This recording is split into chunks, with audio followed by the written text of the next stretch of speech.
Today is October 20. It's day 7 of the Russian fighter pull-up program. So this is the second week or second block that I'm doing the program. That means I have to add 1 rep on my first set. So I started with last week with 10 pull-ups. So now I have to start with 11 pull-ups. The next set would be 10, then 9, then 8, then 7. So this is crucial. 11 reps. Let's go.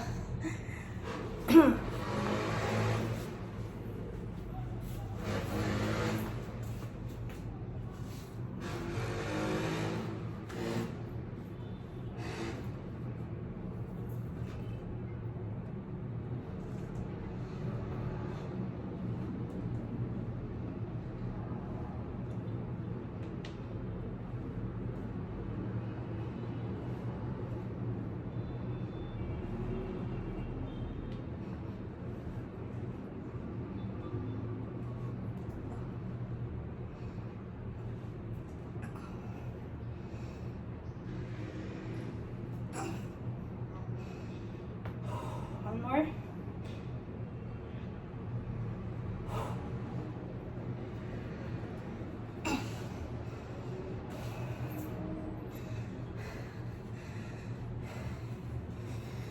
Eleven reps.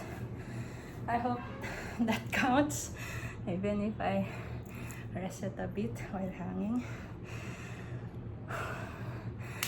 Yeah, so if I can do 11 without having to rest, that would be awesome.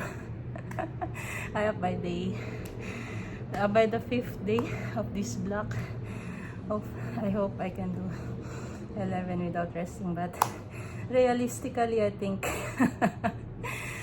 I'll be happy with how that went.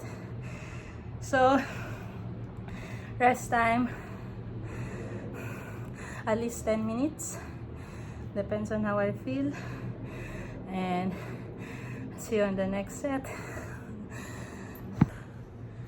Okay, this is set number 2. I'll be doing 10 pull-ups. I had about 15 minutes rest since my first set.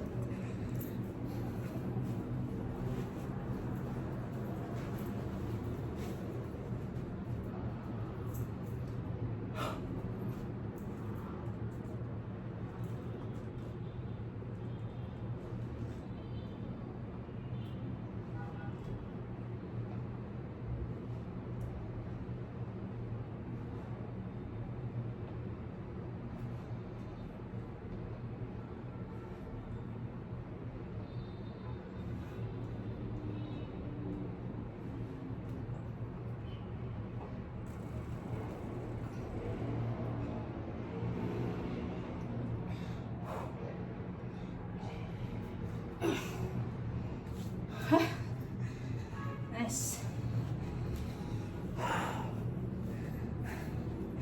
That's 10 reps with a pause for the last set.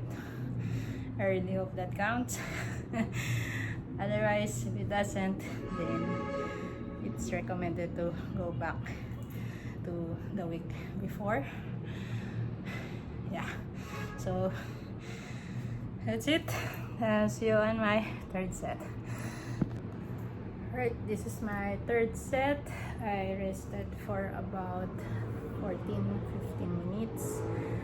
So I'll be doing 9 reps.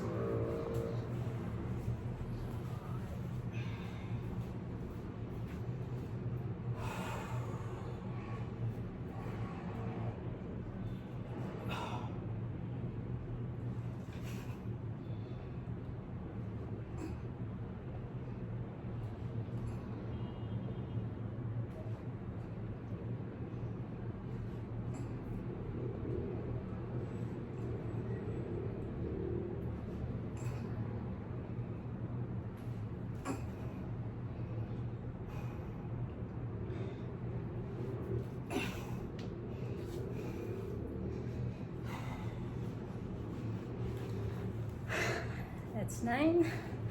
A bit of a pause again on the last rep.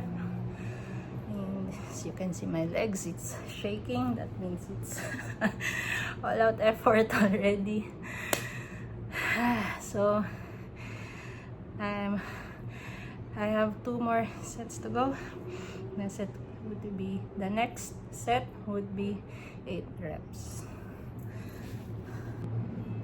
Okay, 4th set, 8 reps. I took around 13-14 minutes rest. And let's see, 8 reps.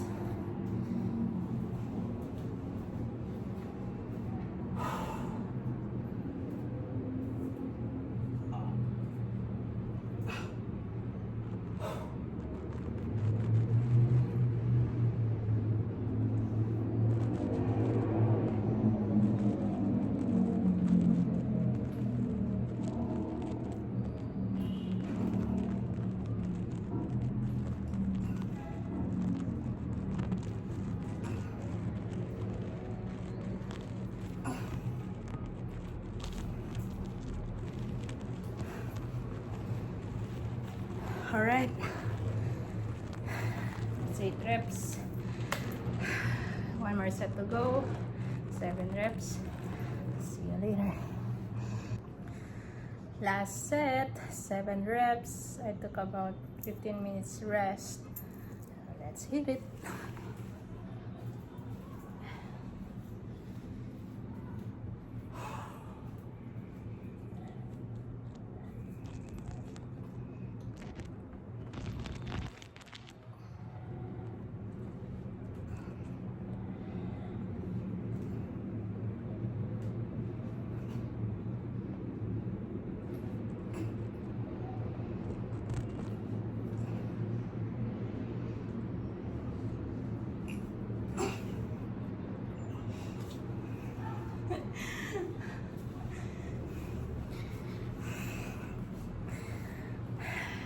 That's it. Absolute max for today, for the start of the second block. So tomorrow I'll be adding 1 rep on the last set, or in the last rep.